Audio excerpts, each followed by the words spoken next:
Welcome back to our channel tasty cooking with Supriya. ఈరోజు మీకు lemon rice ఎలా చేయాలో చూపించబోతున్నాను. ముందుగా స్టవ్ ఆన్ చేసుకొని దానిపైన ఒక కడాయి పెట్టుకొని నేను 3 టేబుల్ స్పూన్స్ ఆయిల్ అయితే వేసుకుంటున్నాను.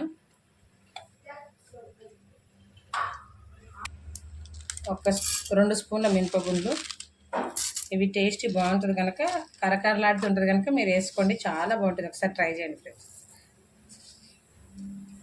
జీలకర్ర 1 స్పూన్నర, ఆవాలు 1 స్పూను, ఎక్కువ వద్దండి. ఓకే, ఇది నేను కొత్తగా చూపించబోతున్నానండి. చాలామంది ఇలా చేయరు. ఈరోజు మీకు కొత్త స్టైల్లో నేను చూపించబోతున్నాను. తాలింపు అయితే ఇలా రావాలి, ఎక్కువ మరి మీరు మాడగొట్టకండి. దూరగా వచ్చిన తర్వాత మనం పచ్చిమిర్చి, ఒక 3 పచ్చిమిర్చి నేను సన్నగా తరుస్తున్నాను. పచ్చిమిర్చి, కరివేపాకు,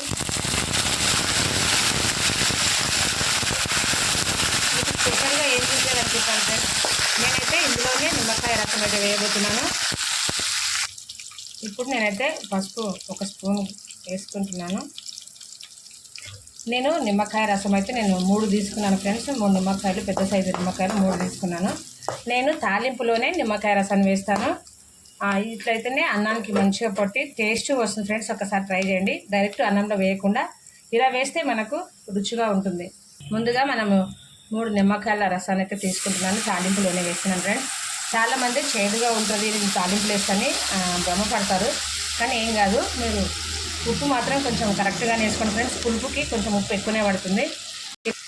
ఇలా చేస్తే చాలా టేస్టీగా ఉంటుంది ఫ్రెండ్స్. చాలామంది తాలింపులో నిమ్మకాయ రసం వేస్తే చేదుగా అవుతుందని అనుకుంటాను. నేనైతే ఎప్పుడు ఇలానే చేస్తుంటాను. అన్నానికి కూడా మొత్తం ఈవెన్గా కరెక్ట్గా కలుస్తుంది. ఒకసారి తప్పకుండా ఈ రెసిపీని ట్రై చేయండి. కొద్దిగా నేను ఒక 3 వెల్లుల్లి రెమ్మలు అయితే వేస్తున్నాను.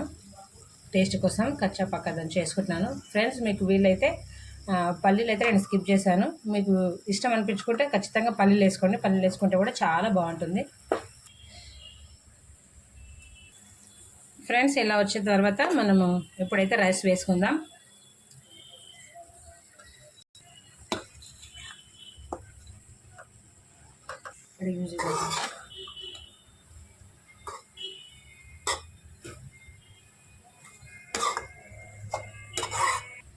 ఫ్రెండ్స్ మనకు ఫైనల్గా నేను కొత్తిమీరతో గార్నిష్ చేసుకున్నాను. మీరు కూడా కొత్తిమీరతో గార్నిష్ చేసుకొని మీరు ట్రై చేసి మీ కామెంట్స్ బాక్స్లో ఖచ్చితంగా మీరు ఎలా చేశారో, ఎలా కుదిరిందో మాకు కామెంట్ తెలియజేయండి.